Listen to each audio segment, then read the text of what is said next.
रमता राम जपो रे प्राणी, अब तो सुन ले राम कहानी।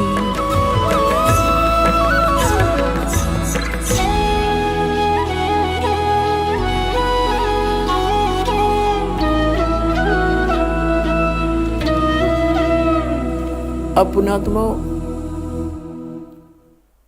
प्रसंग जो चल रहा है वहीं पर आते हैं। जिस कारण से उस बाई फोर्स करने से, जबरदस्ती करने से उस सिकंदर लोधी को बहुत भयंकर रोग हो गया। कहते हैं जब जीव के ये पाप बढ़ जाते हैं, उसके औषधि भी काम करना बंद कर जाती हैं और रिएक्शन करती है। अपनात्माओं, जैसे आपको इतिहास दिखाया था सच्चा सौदा सिरसा वाले के उस प्रवर्तक का, बलोचिस्तानी शाह मस्ताने का, खेमामल नाम था उनका, श्री खेमामल जी। वो पहले कितने पुण्यकर्मी प्राणी थे। साधना ठीक ना होने से अंत में सारी उसकी बैटरी डाउन होगी, वो खत्म हुई। वह जो कुछ भी कमाई थी, किसी को आशीर्वाद दिया, उसके इतिहास में लिख रखा है उन्होंने जीवनी में। एक को आशीर्वाद दिया, उसका लड़का हो गया, एक को यूँ दिया, धनी हो गया, फलाना हो गया, और गुफा के अंदर अपने आप रुपये बने पाए चांदी के। तो वो पूंजी थी वह बर्बाद कर दी पूर्व जन्म की। आगे चार्जर ठीक था नहीं, साधना गलत थी।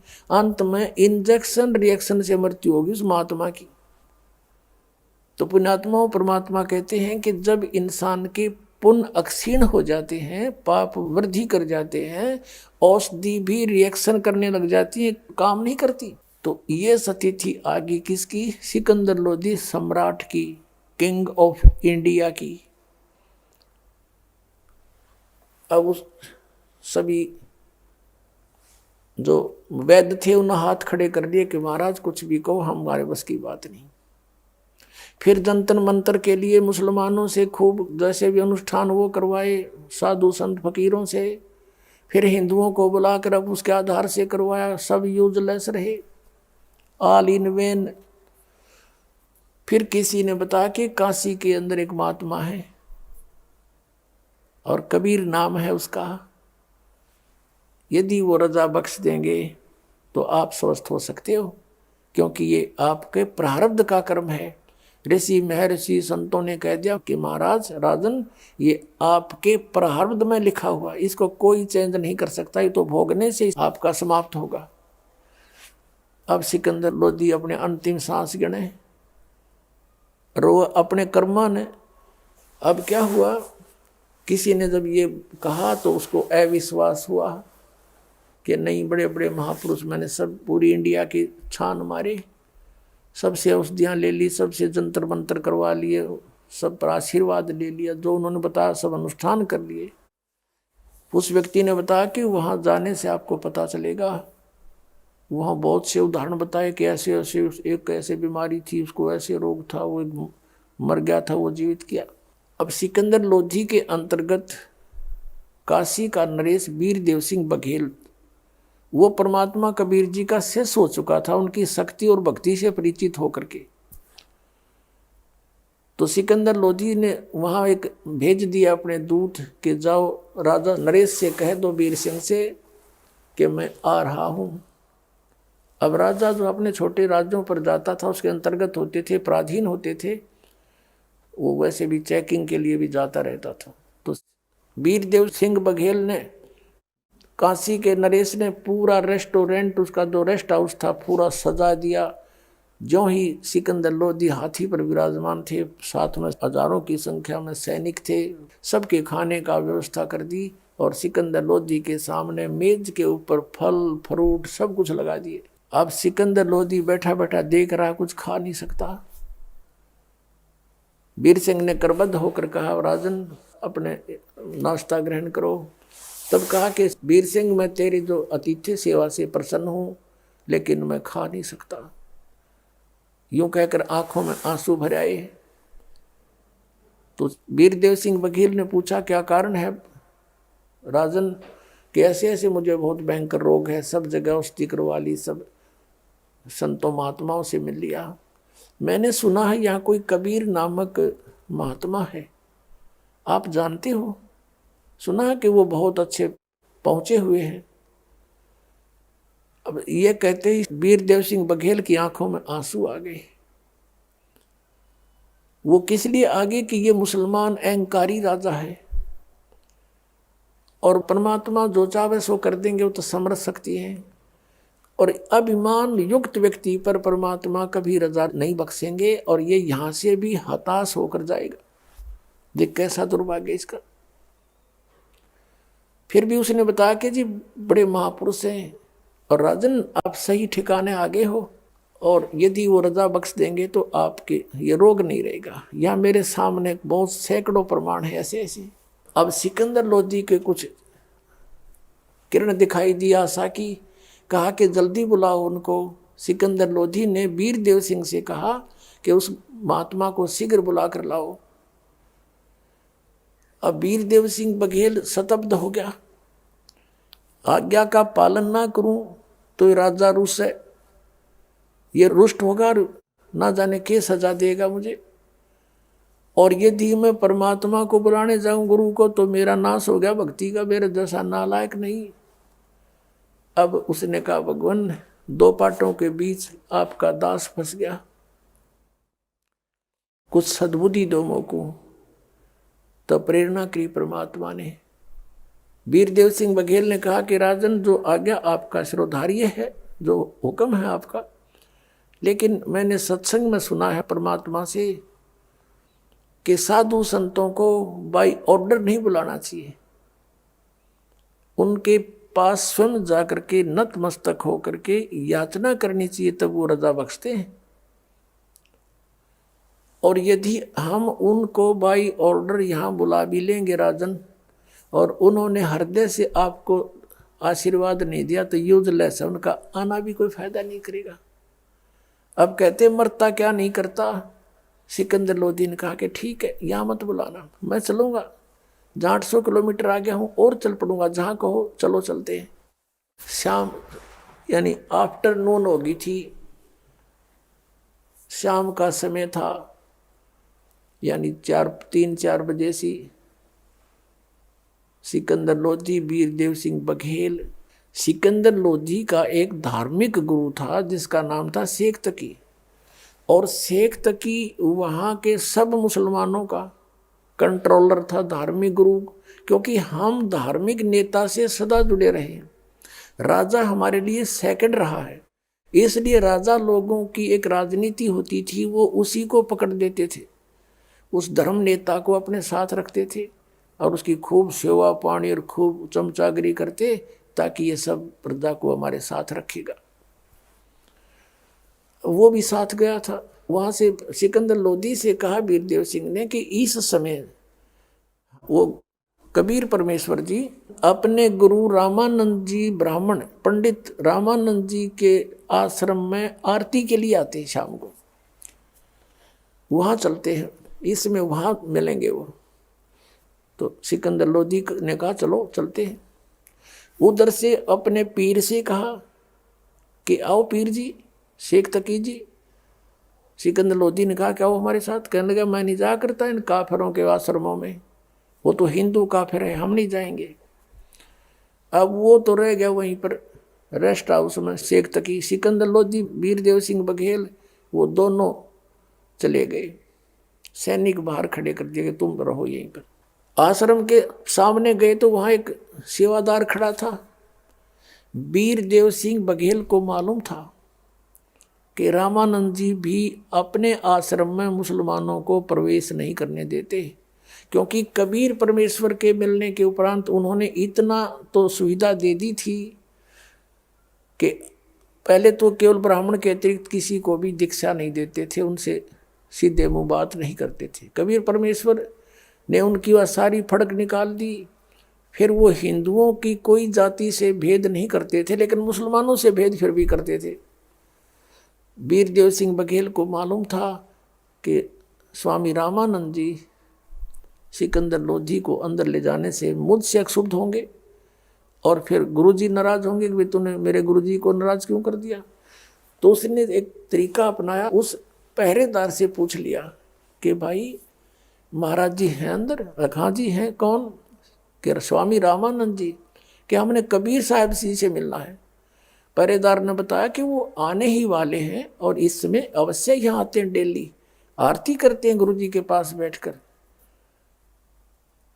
तो उन्होंने वीर देव सिंह बघेल ने कहा कि आप जाइए और स्वामी रामानंद जी से आज्ञा लेकर आइए कि दिल्ली के बादशाह सिकंदर लोधी आए हैं और कुछ समय कबीर साहब के आने तक इंतजार करना चाहते हैं, आपके आश्रम में प्रवेश चाहते हैं। अब अंदर वो सेवादार गया कि महाराज जी ऐसे ऐसे एक सिकंदर लोधी दिल्ली के बादशाह आए हैं। रामानंद जी को पता था वो मुसलमान है, तो वहीं से गुस्से में कह रहे हैं ऊंची आवाज से कि इस आश्रम में इन काफरों के लिए जगह नहीं है, ये मांस मिट्टी खाते हैं, और कह दो बाहर इंतजार कर लेगा। अब वो सेवादार ने आकर बात कही, वो सुन ली, उनने भी बाहर सुने थी खूब न्यो की नो, सिकंदर लोधी को भी, वीर देव सिंह बघेल को भी।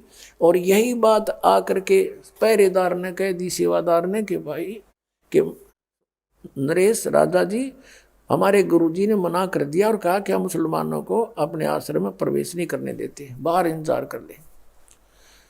अब वो दिल्ली का सम्राट, वो क्रिमिनल कीड़ा फिर उठ गया उसके। अब उसने सोची एक 2 कौड़ी का संत एक छोटी सी झोपड़ी में रहने वाला और दिल्ली के सम्राट की इंसल्ट करता है, ये तो आम मुसलमानों के साथ क्या व्यवहार करता होगा, इसको अभी मजा चखाता हूँ।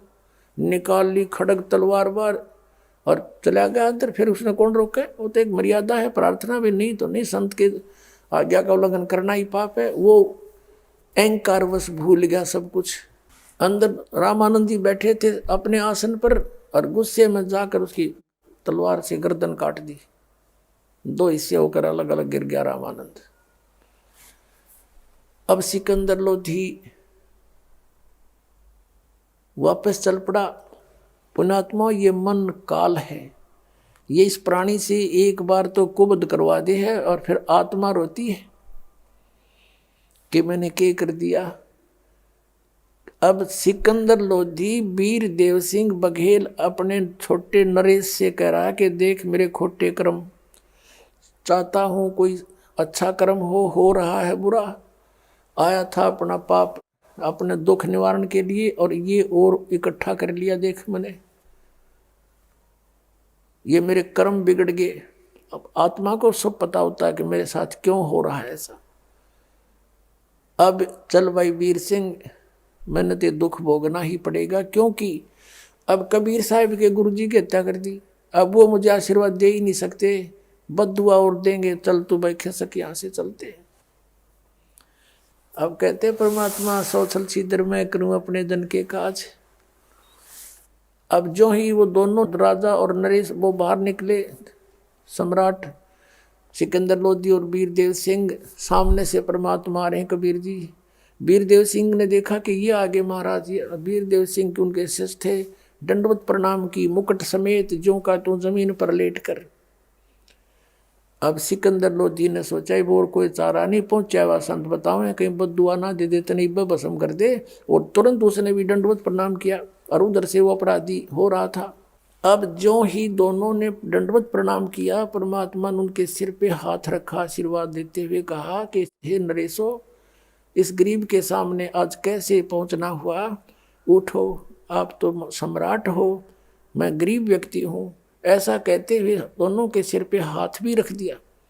अब सिकंदर लोधी का जो रोग था वो नाश हो गया, खत्म, जैसे कभी था ही नहीं, छू मंत्र हो गया तुरंत। खड़ा नहीं हुआ सिकंदर लोधी, वीर देव सिंह खड़ा हो गया और चरण पकड़कर रो रहा है बैठकर और कह रहा परवरदिगार मुझे क्षमा कर दो, अपराधी व्यक्ति हूं मैं। क्योंकि भगवान परमात्मा के सामने, संत के सामने ये मन भाग जाता है, ये बड़ा नालायक है। आत्मा फिर आत्मा ही है, आत्मा रो रही है बैठकर, मुझे क्षमा कर दो महाराज, मुझे क्षमा कर दो, अपराधी हूं। परमात्मा ने कहा बेटा माफ कर दिया, कि नहीं हो सकता मैं माफ, क्षमा नहीं हो सकती, मेरी इतना अपराध है, मैंने ऐसी गलती की। रो रहा है और बता रहा है। परमात्मा ने कहा बोल बेटा, क्या दुख है तेरा, क्या गलती बन गई, सब माफ कर दूंगा, सब अक्षमा है मेरी ओर से कि मैंने ऐसे ऐसे जुल्म कर दिया। सब कहानी बता दी रोते रोते कि मैं दुखी था, सब जगह जंतर मंतर मैंने करा लिए, सब औषधि ले ली, कोई राहत नहीं मिली। आपकी कृपा से, आपके आशीर्वाद से ये दास स्वस्थ हो गया। हे भगवान, अब मैंने एक अपराध कर दिया, अब मुझे डर लग रहा कि आप मुझे बद्दुआ दोगे, मुझे श्राप दोगे, मैं फिर गल जाऊंगा, मुझे क्षमा कर दो। और मैंने ऐसे आपके आश्रम में आपके इंतजार के लिए प्रवेश चाहा था, लेकिन स्वामी जी ने मुझे अभद्र तरीके से डील किया, जिस कारण से मैंने उनकी हत्या कर दी, मुझे माफ कर दो। परमात्मा बोले, सिकंदर लोधी, तेरा दोष नहीं है, मुझे मालूम था कि इनकी मृत्यु आपसे होनी है और वो हो गया। अब इसमें किस झगड़े की बात रहेगी? आपके हाथ से इसकी मृत्यु लिखी हुई थी, और चलो उठो। क्योंकि उन्होंने तो देखे थे ड्रामे सिकंदर लोधी ने कि थोड़ी सी बात पर कोई ये शेख तक ये बॉर्डर करवा दे, हिंदू मुसलमानों ने मरवा के कटवा दे। यदि से जालमों से पाला पड़ा था, जिनको संत महात्मा मान रहा था वो, और वो संत जिसके गुरु जी का शीश काट दिया, और फिर भी इन्हों कहा कोई बात नहीं, ये तो आपसे हाथों से ही होना था, इसका इसमें क्या चिंता का विषय है, आ जाओ। मत जाना राजन, अंतिम संस्कार करा के जाना, नहीं तो लोग आपको बहुत धिक्कारेंगे। अब राजा पीछे पीछे, कबीर साहब आगे आगे, दोनों नरेश अंदर गए। कबीर जी जब अंदर पहुंचे आश्रम में, 5-7 भगत थे, रो रहे हैं, और कबीर जी को देखते ही कि ऐसे ऐसे सिकंदर लोधी ने जुल्म कर दिया, अपने गुरुदेव का शीश पकड़ कोई बात की आके काट दिया। अब इतने में सिकंदर लोधी पीछे पीछे आ गया। उसको देखकर वो चेले चपटे तो डर गए, अग्यू फिर आ गया भाई। तब परमात्मा ने कहा कि भाई बात सुनो, बात ने बढ़ाया नहीं करते। कौन किसने मारा है? ये इनका संस्कार था, इन्हीं के हाथों से इनकी मृत्यु थी। आप दिखा लो किसी ज्योतिषी से। स्वामी जी की आयु इबिस्ता आज्ञा नहीं थी, ये एंड था इनका। और हो गया, आ गया, बात क्यों बढ़ाओ, कोई बात नहीं, और शांत रहो। अब वो बात अभी बाहर फैली नहीं थी, नहीं तो आग लग जाती वहां पर कि मुसलमान ने हिंदू महात्मा काट दिया, दुनिया को विघ्न हो जाता, मुसलमान हिंदू का ऐसा बुरा नाश हो जाता। परमात्मा ने ऐसा छाला सा बैठा दिया वहां पर। अब मालिक ने सोचा ये लड़के मरेंगे, हिंदू और मुसलमान, एक महात्मा के कारण लाखों मरेंगे आपस में कटकाई में। तब उस परमेश्वर ने दया आई, दंडवत प्रणाम की परमात्मा ने एक लीला करते हुए अपने गुरुदेव के, और कहा उठो महात्मा जी, आरती का समय हो गया है गुरुदेव, और देखो दिल्ली के बादशाह आए हैं आपके दर्शनार्थ, इनको आशीर्वाद दो, बहुत दूर से चल कर आए। अब यूं कहा ही था, वो धड़ अलग पड़ा था, शीश अलग पड़ा था, दोनों पर कपड़े डाल रखे थे, और उधर से ब्लड बह रहा था, उस जमीन में फैला हुआ था। अब वो शीश वहां से उठा और रामानंद की धड़ पर लगा, और रामानंद जी यूं बैठ गए। अब सामने फिर देखा सिकंदर लोधी के, उसके माथे पे फिर चौड़ी पड़ गई, क्योंकि स्वभाव जीव का। फिर इतने में कबीर साहब बोल पड़े कि महाराज प्रणाम हो। उन्हें देखा कि कुछ ये तो बात कुछ और है। तब अपना शव का जो निकला हुआ देखा, वो मटेरियल शरीर का ब्लड, तब उसमें क्या था कि रामानंद जी के शरीर से एक धारा रक्त की निकली हुई थी, जमीन पर फैली थी, एक धारा दूध की। तब रामानंद जी नीचे देखा तो वो भूल गया विषय को, और कहा कि हे परमात्मा, कबीर जी को परमात्मा कहते थे, भले ही परमेश्वर कबीर जी ने उनको आदेश दे दिया था कि आप मुझे एज ए तो ना पीपल ट्रीट करना, डिसिपल ट्रीट करना, मुझे शेष की तरह व्यवहार करना, नहीं तो बात बिगड़ जाएगी। कलयुग में आने वाले समय में लोग कहेंगे कबीर जी का कौन सा गुरु था, ये नकली गुरु, और फिर बर्बाद कर देंगे भक्तों को। तो इसी आधार से वो गुरु तो अवश्य बने हुए थे, लेकिन कबीर जी को परमात्मा शब्द से संबोधित किया करते थे। कहा कि परमात्मा, ये मेरे शरीर से आधा दूध आधा रक्त कैसे निकला? या तो ब्लड निकले या दूध निकले, जब मैं पवित्र हो गया हूं तब परमात्मा कबीर जी ने कहा कि स्वामी जी, पहले आप एक ब्राह्मण वर्ग से प्यार करते थे, अन्य जातियों से नफरत किया करते थे। वो तो आपने दया बख्श दी अपने बच्चों पर, जब से इस दास जुल्हाए को शरण में लिया है तो सभी जातियों को आप एक दृष्टि से देख रहे हो। अभी भी आप में कमजोरी है, आप मुसलमानों को दूसरा मानते हो, इनको नीच समझते हो, आपके मन में नफरत की आग अब भी जल रही है, जिस कारण से आप अभी 50-50 हुए हो। अब 50% अब भी आप मलिन हो, जिस कारण से अभी रक्त शेष रह रहा आपके अंदर। हम एक पिता की संतान हो, सतलोक से आए हो तुम सब मेरे बच्चे। 1.5-2 घंटा तक परमात्मा ने प्रवचन किया वहां पर। रामानंद खड़े हुए, 150 वर्ष के हो गए थे लगभग रामानंद जी, उसमें मतलब अच्छी आयु होगी थी। और खड़े हुए, खड़े होकर के और सिकंदर लोधी को सीने से लगा लिया कि बेटा माफ करना, आज मेरी बुद्धि साफ होगी। मैं दुष्ट आत्मा था, मैं सचमुच मुसलमानों से नफरत करता था। आज इस परमात्मा ने, ये अल्लाह आए हैं, ये खुदा है खुद, इसने आज मेरी वह कमजोरी भी निकाल दी, यह दुष्टता भी आज एंड कर दिया। ये सारी लीला लगता है इन्हीं की थी। अब कहते हैं संत न होते जगत में तो जड़ मरता संसार। अगर वो परमात्मा वहाँ उस रामानंद की आयु ना बढ़ाते, वो तो मरना ही था, काल ने नाश कराना ही था। तो वहाँ हिंदू और मुसलमानों की आग लग जानी थी, कई हजार व्यक्ति मर जाते। उस आग को बुझाया, रामानंद जी की आयु बढ़ाई कि भक्ति कर्मात्मा डट के तू। अब इस दृश्य को देखकर सिकंदर लोधी गदगद हो गया। अपना रोग नाश और अपने हाथ से काटे हुए को जीवित कर दिया। तो उसने कहा आप अल्लाह हो, आप खुदा हो, आप पूर्ण परमात्मा हो, अल्लाहु अकबर आप ही हो। बड़ा गदगद हो गया और उसको मत्था टेक के दंडवत प्रणाम किया। तब परमात्मा से सिकंदर लोधी ने कहा कि आप मेरे साथ एक बार दिल्ली चलो। अब परमेश्वर ने कहा भाई दिल्ली में यूं नहीं चलूं तेरे साथ, पहले तू मेरा शिष्य बन। हम बगैर उपदेशी के घर नहीं जाते। तो सिकंदर लोधी ने कहा कि जी बोलो जो कहोगे, मैं आपका शिष्य हूँ, आपने तो मुझे जीवन दान दिया है। परमात्मा ने कहा कि उपदेश ले, मैं मंत्र जाप दूंगा वो करना और पूजा नहीं करेगा, मांस नहीं खाएगा। कि ठीक है महाराज, जैसे आपका हुक्म होगा। कोई भी शराब मांस बीड़ी तंबाकू नहीं प्रयोग करेगा, कच्छा और उपासना नहीं करेगा। मैं जो मंत्र दूंगा वही करना होगा, जी ऐसा ही करूंगा। और आपके शासन में जीव हत्या बंद करवा दे, जैसे गायें कटती हैं, बकरे मुर्गे काटे जाते हैं, इनको बंद करवा दे। अब सिकंदर लोधी ने कहा प्रभु ये तो मेरे बस की बात नहीं, बाकी कोशिश करके देख लूंगा, बाकी जैसे आपका आज्ञा है कि मैं नहीं खाऊंगा।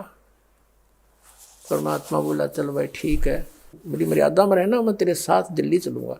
सिकंदर लोधी ने ये सोचा था, इतना निर्मल वचन बोलते हैं ये, वहाँ हिंदू और मुसलमानों के रोज झगड़े रहते हैं, और महात्मा को ले जाऊंगा, इनका सत्संग करवाऊंगा और इनके वचनों से सब एक हो जाएंगे, आपसी दंगे मिटेंगे। ये सोचकर उन्होंने उनको दिल्ली आने का निमंत्रण किया और मेरे साथ चलो भगवान। परमात्मा ने स्वीकार किया। क्या चलेंगे, क्यों, वहाँ भी कई काटे ही काटने थे।